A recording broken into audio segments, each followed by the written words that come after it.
Job education চেনেলটো আপোনালোকক স্বাগতম জনাইছোঁ। ইতিমধ্যে ষ্টেট বেংক অফ ইণ্ডিয়াৰ ফালৰ পৰা এটা ইউথ ফেলোশ্বিপ প্ৰগ্ৰেম আহিছে, যিটো 2026 আৰু 27 বেটছৰ কাৰণে। আৰু ইয়াতে আপোনালোকক ফ্ৰী লেপটপ আৰু ফ্ৰী টেবলেট যিহেতু প্ৰদান কৰিব, যিহেতু SBI ফালৰ পৰা এই সকলোখিনি প্ৰদান কৰিব। ইয়াতে আপোনালোকৰ যেতিয়া আপুনি ট্ৰেইনিং কৰি থাকিব, তেতিয়া আপোনালোকৰ ট্ৰেভেল খৰচো দিব, লগতে খোৱা যিমানখিনি খৰচ হয় সেই সকলোখিনি SBI আপোনালোকক প্ৰদান কৰিব। আৰু ইয়াতে যিহেতু পৰীক্ষা নহয়, ডাইৰেক্ট জব হয়, আৰু দৰমহা ইয়াতে থাকিব। আপোনালোকৰ সকলোখিনি আমি ডিছকাছ কৰিম, লগতে অফিচিয়েল নটিফিকেশ্যন চাম, লগতে অফিচিয়েল ৱেবছাইট ভিজিট কৰিম, আৰু সকলোখিনি তথ্য প্ৰুফ হিচাপে আপোনালোকক দেখুৱাম। কাৰণ এইটো এটা ডাঙৰ সুবিধা, আপুনি প্ৰত্যেক মাহে 17-18 হাজাৰ টকাৰ পাব। আৰু লগতে আপোনালোকৰ যেতিয়া ট্ৰেইনিংটো শেষ হ'ব, তেতিয়া আপোনালোকক 3,83,000 প্ৰদান কৰিব। অৰ্থাৎ এইটো হৈছে এটা ৰুৰেল প্ৰগ্ৰেম হয়, NGO ফালৰ পৰা সকলোখিনি এচিয়ৰ্ড হয়। গতিকে সকলোখিনি কথা ডিছকাছ কৰিম, কি কৰিব লাগে, ইয়াতে সকলোখিনি কথা জানিব পাৰিব। আগতে 2024-25 কাৰণে আহিছিলে, তাতে বহুত কেণ্ডিডেটে চিলেক্ট হৈছিলে। আৰু যিখিনি গ্ৰামীণ ক্ষেত্ৰ হয়, গ্ৰামীণ ক্ষেত্ৰত বহুতখিনি কমিউনিকেশ্যন কৰিব লাগে। তাৰ ওপৰত যিহেতু ষ্টেট বেংকৰ যিমানখিনি ফেচিলিটি আছে সেই বিষয়লৈ তেওঁলোকক জনাব লাগে। গতিকে এনেকুৱা এটা প্ৰগ্ৰেম হয় যিটো ছাত্ৰ ছাত্ৰীসকলৰ কাৰণে বহুত বেছি সুবিধা প্ৰদান কৰে। মানে আপুনি এইটো এটা স্কলাৰশ্বিপৰ দৰে ধৰিব পাৰে। আৰু লগতে ইয়াত যেতিয়া আপোনাৰ ট্ৰেইনিংটো শেষ হ'ব, তেতিয়া আপোনালোকৰ এখন চাৰ্টিফিকেট প্ৰদান কৰিব ষ্টেট বেংক অফ ইণ্ডিয়াৰ ফালৰ পৰা। যেনেধৰণে ONGC IOCL-ত এপ্ৰেণ্টিছশ্বিপ প্ৰগ্ৰেম উলিয়াই, ঠিক তেনেধৰণে ষ্টেট বেংক অফ ইণ্ডিয়া বিভিন্ন ধৰণৰ যিমানবিলাক বেংক আছে, তেনে ক্ষেত্ৰত শ্বেডিউল বেংকবিলাকেও এনেকুৱা ধৰণৰ প্ৰগ্ৰেম লঞ্চ কৰে, যিটো NGOৰ ফালৰ পৰা এচিয়ৰ্ড হয়। গতিকে সকলোখিনি কথা আমি জানিম। আপুনি যদি ভাবিছে ভিডিঅ'টো চাওঁ বুলি, শেষলৈকে চাব, কাৰণ ইয়াতে বহুতখিনি ইম্পৰ্টেণ্ট কথা উল্লেখ কৰিছে। কাৰণ কামখিনি বহুত ইজি হয়, কিন্তু ইয়াতে দৰমহাটো আপুনি বহুত ধুনীয়া পাব। লগতে এইখিনি কাম কিমান আমি বছৰ কৰিলে সকলোখিনি লাভান্বিত হ'ম, লগতে চাৰ্টিফিকেটখনে কি কাম দিব সকলোখিনি জানিব পাৰিব। আৰু এপ্লাই ডেট সকলোখিনি কথা জনাম। আৰু যিহেতু ইয়াতে আপোনালোকৰ কোনো ধৰণৰ এপ্লিকেশ্যন ফিজ দৰকাৰ নাই, পৰীক্ষাও যিহেতু নহয়, আমি এপ্লাই কৰি ৰাখিলে আমাৰ সকলোখিনি সুবিধা লাভ কৰিব পাৰিব। গতিকে ব'লক তেনেহ'লে ভিডিঅ'টো ষ্টাৰ্ট কৰোঁ। অফিচিয়েল ৱেবছাইট লগতে অফিচিয়েল আমি সকলোখিনি ডাটা আপোনালোকক দিবলৈ চেষ্টা কৰিম। আপুনি যদি ধৰি লোৱা এই বিষয়টোৰ ওপৰত জানিব বিচাৰে, তেতিয়া ChatGPT সুধিব পাৰে হয় নে নহয়, বা আপুনি গুগলত চাৰ্চ কৰিলেও সকলোখিনি কথা জানিব পাৰিব। ব'লক তেনেহ'লে আমি এই তথ্যখিনি সুন্দৰৰূপে দাঙি ধৰোঁ। আমি জনাৰ আগতে সকলোখিনি এটা আভাস দি লওঁ, যাতে আপুনি সকলোখিনি কথা বুজি পাব পাৰে কি কৰিব লাগে। ইয়াতে যদি চোৱা যায়, SBI Youth for India Fellowship 2026-27 batch 13, আৰু অফিচিয়েল এডভাৰটাইজমেণ্টৰ মৰ্মে আমি সকলোখিনি তথ্য ইয়াতে দাঙি ধৰিছোঁ। আৰু লগতে মই অফিচিয়েল ৱেবছাইটটো ভিজিট কৰি দেখুৱাম, সকলোখিনি তথ্য জানিব পাৰিব। কাৰণ কোনো ধৰণৰ ফেক ভিডিঅ' দিয়া নহয়, আৰু কোনো ধৰণে ইয়াতে আপুনি এপ্লিকেশ্যন ফিজ দিব নালাগে। ইয়াতে যদি উল্লেখ কৰিছে, আপোনালোকে যদি চাই, এপ্লিকেশ্যন আৰু invited for the SBI Youth for India Fellowship 2026-27 13 months paid fellowship program designed for young graduates and professionals to work on rural development project across in India. আৰু লগতে যদি চোৱা যায়, 13 মাহৰ এইটো এটা পেইড ফেলোশ্বিপ হয়। প্ৰত্যেক মাহে আপুনি 18,000 টকাকৈ পাব, প্লাছ আপোনালোকৰ 3 লাখ টকা আপুনি আপোনাৰ বেংকত প্ৰদান কৰিব। গতিকে এই 13 মাহ প্ৰগ্ৰেমটো কৰাৰ লগে লগে আমি অৰ্থাৎ আমি প্ৰফেশ্যনেল হ'ব লাগিব নে ফ্ৰেছাৰ হ'লেও এপ্লাই কৰিব পাৰিমনে? ইয়াতে আপুনি মাত্ৰ গ্ৰেজুৱেট হ'লে এপ্লাই কৰিব পাৰিব। কোনো ধৰণৰ ইয়াতে এক্সপিৰিয়েঞ্চ নিবিচাৰে, কাৰণ এইখন চাৰ্টিফিকেট আপুনি পালেহে আপোনাৰ এক্সপিৰিয়েঞ্চ হিচাপে আপুনি এজন এক্সপিৰিয়েঞ্চ বা প্ৰফেশ্যনেল হিচাপে লাভ কৰিব পাৰিব। গতিকে সকলোখিনি কথা চাম, বিশেষকৈ ইয়াত কাম কি হয় সেইখিনি কথা আমি ইয়াতে জনাবলৈ চেষ্টা কৰিম। ফাৰ্ষ্ট যদি কোৱা হয় ইয়াতে কেনেধৰণৰ কাম হয়, সাধাৰণতে এইটো এটা কি হয়, NGO ফালৰ পৰা আপোনালোকক প্ৰদান কৰে। ষ্টেট বেংক অফ ইণ্ডিয়াৰ এইটো এটা ফেলোশ্বিপ প্ৰগ্ৰেম হয়। লগত আপোনালোকৰ NGO ইয়াতে থাকে, যিটো আপোনালোকৰ যিবিলাক লোকেশ্যন থাকে, ৰুৰেল এৰিয়া যিবিলাক লোকেশ্যন থাকে, তাত গৈ পিনে আমি কি কৰিব লাগে, যিবিলাক ধৰি লোৱা ৰিম'ট এৰিয়া হয়, তেওঁলোকক আমি জনাব লাগে ষ্টেট বেংক অফ ইণ্ডিয়াৰ কি সুবিধা আছে আৰু কেনেকুৱা ধৰণৰ ইয়াতে আপুনি লাভান্বিত হ'ব পাৰিব। লগতে এই প্ৰগ্ৰেমটোৰ পৰা আপুনি কমিউনিকেশ্যন কৰিব লাগিব, বিভিন্ন ধৰণৰ ক্ষেত্ৰত আপুনি এটা ছাৰ্ভে কৰিব লাগিব, যিটো আপোনালোকৰ 13 মাহ এইটো ছাৰ্ভে হ'ব। ইয়াতে ডিউৰেশ্যন 13 মান্থ থাকে, আৰু কমেন্সিং ফ্ৰম অক্টোবৰ 2026। লোকেশ্যনটো আপোনালোকৰ ৰুৰেল এৰিয়া এক্ৰছ ইণ্ডিয়া, অৰ্থাৎ আপুনি ৰুৰেল এৰিয়াৰ পৰা হ'লেও যিকোনো ভাৰতৰ ষ্টুডেণ্টে এপ্লাই কৰিব পাৰে। আৰু এলিজিবিলিটি আপোনালোকৰ 21 পৰা 32 বছৰ বয়সলৈকে। আৰু এতিয়ালৈকে যদি ভিডিঅ'টো চাই আছে, আপুনি বহুতখিনি উপকৃত হ'ব। গতিকে সকলোখিনি কথা ইয়াতে জানিম। যিহেতু এডুকেশ্যনটো আপোনালোকৰ বেচেলৰ ডিগ্ৰী কমপ্লিট হ'ব লাগিব বিফ'ৰ অক্টোবৰ 2026। যদি আপুনি বেচেলৰ ডিগ্ৰী পাছ কৰি ৰাখিছে, তেতিয়া এই প্ৰগ্ৰেমটোত আপুনি জইন হ'ব পাৰে। আৰু ইয়াতে citizen of India, Nepal, Bhutan অথবা আপোনালোকৰ OCI NRI কেণ্ডিডেটসকলেও এপ্লাই কৰিব পাৰিব। ইয়াতে ষ্টাইপেণ্ড এণ্ড বেনিফিটছ যিহেতু বহুতে জানিব বিচাৰে, কাৰণ আমি এইটো যদি কৰোঁ কেনেকুৱা ধৰণৰ আমি ষ্টাইপেণ্ড বা বেনিফিটছ পাম।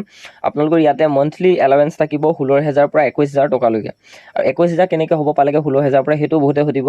ইয়াতে আপোনালোকৰ ইনক্লুডছ থাকিব আৰু ধৰি লোৱা এলাৱেঞ্চ থাকিব, যিটো আপোনালোকৰ লিভিং অৰ্থাৎ থকা প্ৰজেক্ট এক্সপেন্সেছ, যিখিনি প্ৰজেক্ট কৰোঁতে এক্সপেন্স হ'ব অৰ্থাৎ অহা যোৱা কৰা ট্ৰেভেল খৰচ হ'ব, সেইখিনিও আপোনালোকৰ SBI প্ৰদান কৰিব। গতিকে এইটো এটা বহুত বেছি উপকৃত হয়। আপুনি থকা খোৱাৰ ক্ষেত্ৰত চিন্তা কৰিব নালাগে, SBI ফালৰ পৰা এই ফেলোশ্বিপ প্ৰগ্ৰেমৰ পৰা আপোনালোকক প্ৰদান কৰিব। ইয়াতে পোষ্ট ফেলোশ্বিপ গ্ৰাণ্ট অৰ্থাৎ এই ফেলোশ্বিপটো কৰাৰ পাছত আমি কি পাম সেইটো কথা বহুত ইম্পৰ্টেণ্ট। 90,000 পৰা 1,10,000 টকা আপোনালোকক দিব, যিহেতু ছাকচেছফুল কমপ্লিশ্যন অৰ্থাৎ যেতিয়া আপুনি এই প্ৰগ্ৰেমটো শেষ কৰিব, প্লাছ আপোনালোকৰ ইয়াতে বিভিন্ন ধৰণৰ ক্ষেত্ৰৰ পৰা আপোনালোকৰ যিখিনি ৱৰ্কৰ ওপৰত ডিপেণ্ড কৰি আপোনালোক 3,38,000 টকা প্ৰদান কৰিব বুলি যিহেতু অফিচিয়েল ৱেবছাইটত প্ৰকাশ কৰা আছিলে, কিন্তু প্ৰায় যিখিনি আপোনালোকক থাকিব 1,10,000 আপোনালোকক ফাৰ্ষ্ট এইটো এটা টাৰ্গেট হিচাপে দেখুৱাব। তাৰপিছত আপুনি 3,38,000 টকা লাভ কৰিব নিজৰ বেংকত। আৰু এডিশ্যনেল বেনিফিট কি থাকে, এতিয়া এডিশ্যনেল বেনিফিট থাকিব মেণ্টৰশ্বিপ, অৰ্থাৎ আপুনি যেতিয়া এটা ৰুৰেল এৰিয়াত ভিজিট কৰিব তেতিয়া আপোনাৰ লগত এজন মেণ্টৰ যাব। এই মেণ্টৰজনে আপোনালোকক NGOৰ দ্বাৰা সেইখিনি আপোনালোকক এটা টিম হিচাপে নিব আৰু তাতে ৰুৰেল এৰিয়াবিলাকৰ হেল্থ ইঞ্চুৰেঞ্চৰ বিষয়ে জনাব, কেনেধৰণে হেল্থ ইঞ্চুৰেঞ্চ কৰিব পাৰি আৰু থকা খোৱা পানী সকলোখিনি এইবিলাক এটা কি হ'ব ছাৰ্ভে হ'ব, ৰুৰেল এৰিয়া মানুহে কেনেকৈ জীৱন নিৰ্বাহ কৰি আছে আৰু লগতে ইয়াতে বিভিন্ন ধৰণৰ ক্ষেত্ৰত তেওঁলোকক ইঞ্চুৰেঞ্চৰ বিষয়লৈ শিকাব। এনেধৰণে আপোনালোকক এজন মেণ্টৰশ্বিপ যাব আপোনালোকৰ এটা গ্ৰুপত। গতিকে তেনেকুৱা এটা প্ৰগ্ৰেম হয়। আৰু ইয়াতে এপ্লিকেশ্যন প্ৰচেছটো কেনেকুৱা ধৰণৰ হয়, যিহেতু আমি অফিচিয়েল ৱেবছাইট এতিয়া ভিজিট কৰিম SBI Youth for India fellowship ৱেবছাইটত। তাত আপুনি ৰেজিষ্টাৰ আৰু complete online application form fill up কৰিব লাগিব আৰু ছাবমিট কৰিব লাগিব আপোনালোকৰ পাৰ্চনেল ডাটাবিলাক, আৰু একাডেমিক যিখিনি আপোনাৰ ডেট হয় সেইখিনি দিব লাগিব, মানে আপুনি হায়াৰ ছেকেণ্ডেৰী গ্ৰেজুৱেট কেতিয়া পাছ কৰিছে, আৰু প্ৰফেশ্যনেল ডিটেইলছ যদি আছে তেতিয়া দিব পাৰে। বিশেষকৈ এইটো ফ্ৰেছাৰসকলৰ কাৰণে আহে, related to rural development motivation. আৰু ইয়াতে যদি চোৱা যায় আনচাৰ এছে question related to rural development motivation, অৰ্থাৎ আপোনালোকে সেই ৱেবছাইটতে এটা এছে দিব, তাতে সৰু সৰু কিছুমান কুৱেশ্যন সুধিব, যাৰ দ্বাৰা আপুনি ChatGPT ইউজ কৰি পিনে সেই আনচাৰখিনি লিখি ফিল কৰিব লাগে। আৰু submit application before the deadline, অৰ্থাৎ ইয়াতে এপ্লিকেশ্যন শেষ নোহোৱাৰ আগতে আপুনি এপ্লাই কৰিব লাগিব। এপ্লিকেশ্যন ডেটটো কেতিয়া হয় সেইটো জনাটো বহুত বেছি ইম্পৰ্টেণ্ট। আৰু এপ্লিকেশ্যনৰ লাষ্ট ডেট আছে 30 এপ্ৰিলৰ পৰা, যিহেতু 12টা বজাৰ হতে আপোনালোকৰ এপ্লিকেশ্যন শেষ হ'ব 30 এপ্ৰিলৰ, আৰু প্ৰগ্ৰেম ষ্টাৰ্ট হ'ব অক্টোবৰ 2026 পৰা। গতিকে ইয়াতে যদি চোৱা যায়, the fellowship is highly competitive and ৰিকুৱাৰ্ছ full time commitment in rural areas. Selected candidate will work on impactful projects in sectors such as education, health, livelihood and technology. অৰ্থাৎ এই যিটো প্ৰজেক্ট হয় ইয়াতে আপোনালোকৰ শিক্ষাৰ ওপৰত ভিত্তি কৰি, স্বাস্থ্যৰ ওপৰত ভিত্তি কৰি জীৱন নিৰ্বাহ, লগতে তাৰ যিবিলাক টেকন'লজি হয় ৰুৰেল এৰিয়াবিলাকৰ, সেই সকলোখিনি কথা আমি সেই বিষয়লৈ অৱগত কৰাব লাগিব। যিহেতু এই প্ৰগ্ৰেমটোৰ মেইন মটিভে হৈছে এইখিনি কৰ্মৰ দ্বাৰা কেনেকৈ অগ্ৰগতি লাভ কৰাব পাৰি ৰুৰেল এৰিয়া মানুহবিলাকক, লগতে ৰিম'ট এৰিয়া মানুহবিলাকক কেনেকৈ আমি ইয়াৰ বিষয়লৈ সকলোখিনি জ্ঞান অৱগত কৰাব লাগে, সেইটোৱে কথা হয়। বিশেষকৈ আমি এতিয়া অফিচিয়েল ৱেবছাইট ভিজিট কৰিম, সকলোখিনি ডিটেইলছ ইয়াতে দাঙি ধৰিম, যাতে আপুনিও এইটো সঁচা নে মিছা সেইটো জনাটো বহুত বেছি ইম্পৰ্টেণ্ট হয়। সেইকাৰণে আমি সকলোখিনি তথ্য একেবাৰে আপুনি দেখুৱাই দিম, কেনেকৈ এপ্লাই কৰিব লাগিব সেইখিনিও সম্পূৰ্ণৰূপে বুজি পাব। অফিচিয়েল ৱেবছাইট আহিবৰ কাৰণে গুগলত চাৰ্চ কৰিব SBI ফেলোশ্বিপ ইণ্টাৰ্ণশ্বিপ 2026 বা SBI ফেলো ইণ্টাৰ্ণশ্বিপ 2026, এনেধৰণে যদি চাৰ্চ কৰে ওপৰতে আপোনালোকৰ আহিব SBI Youth for India fellowship, যিটো অফিচিয়েল ৱেবছাইট হৈছে youthforindia.org। অৰ্থাৎ যেতিয়া আপুনি এপ্লাই কৰিব যাব CSC চেণ্টাৰত, তেতিয়া ক'ব যে আপুনি youthforindia.org চাৰ্চ কৰিবলৈ, নহ'লে বিচাৰি নাপাব, বা আপুনি নিজেও এপ্লাই কৰিব পাৰিব, কাৰণ ইয়াতে এপ্লিকেশ্যন ফিজ নিবিচাৰে, ফ্ৰীকৈ এপ্লাই কৰিব পাৰিব। আৰু লগতে ইয়াতে যদি চাই আপুনি এইটো তথ্য সঁচা নে মিছা সেইটো জানিবৰ কাৰণে AI অভাৰভিউ, অৰ্থাৎ আৰ্টিফিচিয়েল ইণ্টেলিজেঞ্চৰ অভাৰভিউটো যদি চোৱা যায় অফিচিয়েল ৱেবছাইটৰ পিছতে লিখা আছে SBI Youth for India fellowship 2026-27, এনেধৰণে সকলোখিনি তথ্য দাঙি ধৰিছে ইয়াতে আপুনি দেখিছে। আৰু শ্ব' মোৰ অপশ্যনত যদি চাওঁ ইয়াতে কি ডিটেইলছখিনি উল্লেখ কৰিছে SBI Youth for India fellowship, আৰু ইয়াতে প্ৰগ্ৰেম ডিউৰেশ্যন 13 মাহ যিহেতু উল্লেখ কৰিছে, এপ্লিকেশ্যন ডেডলাইন, আৰু ইয়াতে পৰ্টেলটোৰ লিংক দিয়া আছে, লগতে ইয়াতে এডুকেশ্যন কি লাগিব সকলোখিনি আপুনি নিশ্চয়ৰূপে দেখিছে।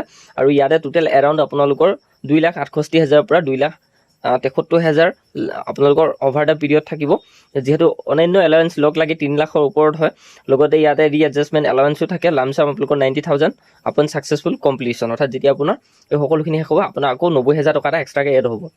গতিকে এনেধৰণে একমডেশ্যন প্ৰভাইড কৰিছে ৰুৰেল প্ৰজেক্ট লোকেশ্যনৰ কাৰণে।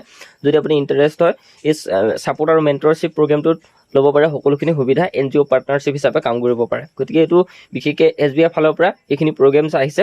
গতিকে ইয়াতে অভাৰভিউটো মই আপোনালোকক সকলোখিনি দেখুৱাই দিলোঁ, ইয়াতে আহিব আৰু অফিচিয়েল ৱেবছাইটত আপুনি এনেধৰণে ভিজিট কৰি এপ্লাইটো কৰিব পাৰে। ইয়াৰ বিষয়ে যদি ডিটেইলছ এপ্লাই কেনেকৈ কৰে যদি দিব লাগে আমি এক্সট্ৰাকৈ ভিডিঅ' এটা দিম, কাৰণ এই ভিডিঅ'টো বহুত বেছি দীঘল হৈ যাব। মই লিংক ডেছক্ৰিপশ্যনত দিছোঁ, সকলোখিনি আপুনি ফ'ল' কৰিব পাৰিব।